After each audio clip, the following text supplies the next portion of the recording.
hello' সকলোৱে নমস্কাৰ ল'ব যোৱা 31 তাৰিখে অৰ্থাৎ যোৱা কালি আজি ভিডিঅ'টো বনাই আছো মই 1 নৱেম্বৰ তাৰিখে ৰাতি সময়ত যোৱা কালি আমাৰ ভাৰত চৰকাৰৰ অধীনৰ ministry of labour and employment মানে আমাৰ যিটো লেবাৰ বিউৰোৱে প্ৰকাশ কৰিলে AICPN ইনডেক্স যাৰ আধাৰত মানে প্ৰস্তুত কৰা হয় আমাৰ যিটো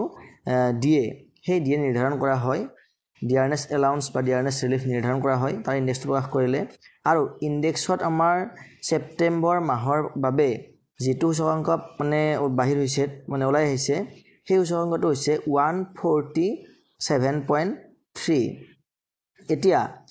যোৱা মাহৰ অৰ্থাৎ আগষ্ট মাহত যেটো আমাৰ সূচকাংক আছিল আগষ্ট মাহৰ সূচকাংকটো আছিল 147.1 এইবাৰ হৈছে এটো 147.3 অৰ্থাৎ 0.2 মানে বৃদ্ধি হৈছে 0.2 বৃদ্ধি হোৱাৰ ফলত এতিয়া আমাৰ যদিহে আমি এটো সূচকাংক আমি DA ক্যালকুলেটৰত বহুৱাই দিও তেনে হলে আমাৰ DA টো কিমান বৃদ্ধি হ'ব আগতকৈ হেতু আমি এতিয়া চাম এতিয়া এইটো হল অনলাইন DA ক্যালকুলেটৰ এতিয়া ইয়াতে চাওক আপোনালোকে যে সেপ্টেম্বৰ 2025 ৰ কাৰণে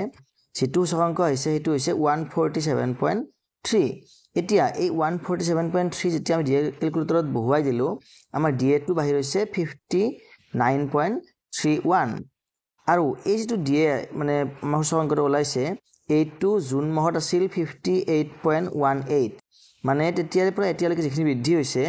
58.18 ইয়াৰ যিখিনি পইণ্টৰ পিছত যিখিনি আমাৰ মানে পৰিমাণ আহে সেই পৰিমাণটো DA ৰ ক্ষেত্ৰত মানে নেগলিজিবল গতিকে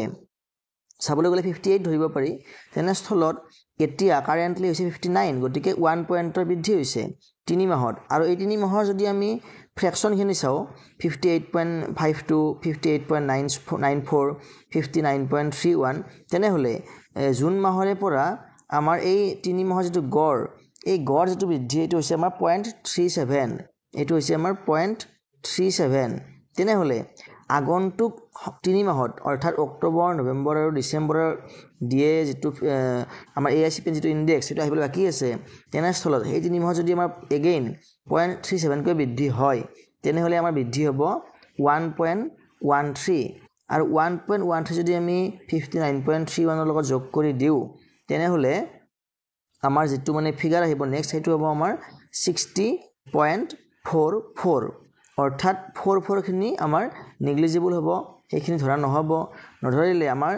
60% হ'ব DA মানে পৰৱৰ্তী DA টো আমাৰ হ'ব 2% তাতকৈ বেছি আশা কৰাটো আমাৰ কাৰণে উচিত নহব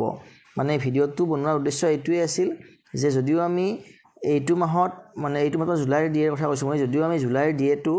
3% লাভ কৰিবলৈ গৈ আছো আমি এইটো মাহৰ দৰমহাৰ হৈতে কিন্তু পৰৱৰ্তী সময়ত কিন্তু DA আমি 3% পোৱাৰ সম্ভাৱনা একেবাৰে কম যেটো কথা মই ইতিমধ্যে যোৱা মাহৰ AICPN ইনডেক্স প্ৰকাশ পাওঁতে উল্লেখ কৰিছিলো গতিকে ইনফৰমেশনটো আজিলৈ ইমানেই পৰৱৰ্তী ভিডিঅ'ত পুনৰ লগ পাম ধন্যবাদ